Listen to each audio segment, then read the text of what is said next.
கடகராசி. கடகராசி தெரியும் குருஜி, தெரியும். கடகராசிக்காரர்கள் எல்லாம் எனக்காக சங்கம் வைத்து தேடிக்கொண்டிருக்கிறார்கள் உலகம் முழுவதும். உங்களுக்கு நல்ல செய்தி கொண்டு வந்திருக்கிறேன். காரணம் என்னவென்றால், நான் சொல்கிற டேட்டெல்லாம் அப்படியே மைண்டில் வச்சுக்கிட்டு அப்படியே ஆஃப்டர் திஸ் குரு பயிற்சி 5 யோகங்கள் வரப்போகுது. என்னென்ன யோகம்? 2 கூடைய சூரியன் உச்சம் பெறார்.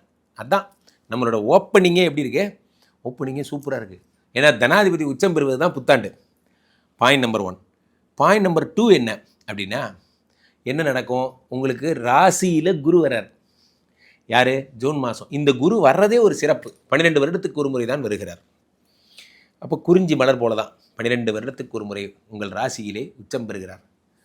அது குறிஞ்சி மலரோ மல்லிகை மலரோ எனக்கு ஏதாவது காற்று வருமா சார்? அதை பற்றி தான் சொல்ல வரேன். கடகராசிக்காரர்கள் பட்ட கஷ்டம் இல்லாமல் ஒரு புக்காக போடலாம். ஸோ அப்போது உடம்புலேயே உட்காந்து குரு பகவான் என்ன பண்ணுறார்? உச்சம் பெறுகிறார். உச்சம் குரு சும்மா பார்த்தாவே காசு வரும். உச்சம் பெற்ற குரு, வீரபாண்டிய குரு அவர். அப்போ என்ன பண்ணுறார்? 5, 7, 9 பார்க்குறார். வந்த உடனே சொத்து வாங்கி கொடுத்துறாரு. அஷ்டம சனி சார், அவனை பற்றி பேசாதீங்க சார். இல்லை, அவர் போயிட்டார். Don't worry. அவர் 8ஆம் இடத்துலேருந்து 9ஆம் இடத்துக்கு போயிட்டார். அவர் போனதுக்கப்புறம் தான் உங்களுக்கு ஒரு நிம்மதியே. இந்த 2.5 வருஷமும் ஒரு மனிதத்தன்மையே இல்லாமல் உங்களை பாடாப்படுத்தின அந்த சனி பகவான் 8ஆம் இடத்துலேருந்து 9க்கு போயிட்டார். 9ஆம் இடத்துலேருந்து உங்களுடைய 3ஆம் இடத்தை பார்க்கிறார், 6ஐ பார்க்கிறார்.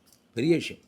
இந்த பக்கம் குரு என்னடானா 5ஆம் இடத்தை பார்த்து சொத்து, குழந்தை, யோகம் எல்லாம் தரார். இந்த பக்கம் சனி பகவான் 6ஐ பார்த்து கடன் அடைக்கிறார்.